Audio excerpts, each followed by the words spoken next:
Dear neighbor. Dear neighbor, we are happy to write you that the new waiver cars have arrived. Period. The new cars will built as well as attractive. Paragraph. You can buy the car you like, or you can lease it. Period.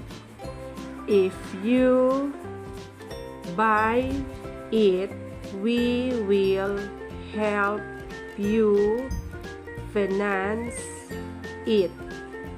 Period. But if you prefer to lease it, we will prepare a lease that will appeal to you. Paragraph. See these fine cars during your noon hour or in the evening. Period. We are open till 8. Period. Your waiver car dealer. Dear Edith, Harry Smith wrote me that in April you addressed meeting of our dealers in Dallas.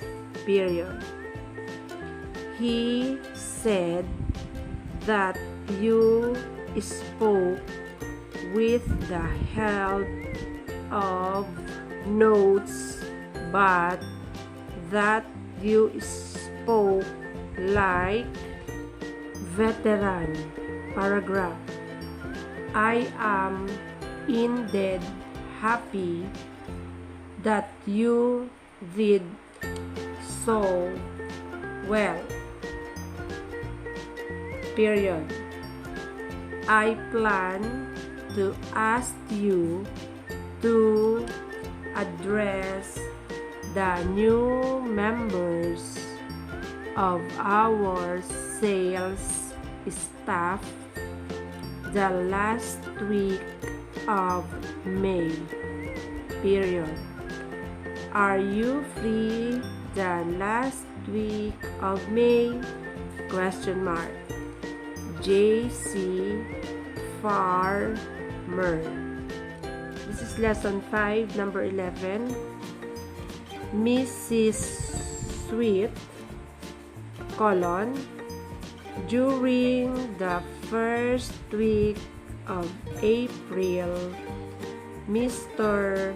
Barry White will fill the vacancy we have in our clothing store in West Haven.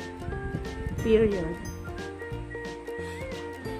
He hopes to move to West Haven with his wife Kathleen in 6 weeks. Paragraph. May I ask a favor of you, Mrs. Sweet? Question mark. Please help the Whites locate a place to live in or near West Haven. Period. The Whites need a home with 3 bedrooms. Paragraph. If you know of a home that the Whites can lease or buy, please telephone me at 555-1612.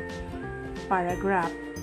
I know you will help the Whites if you can.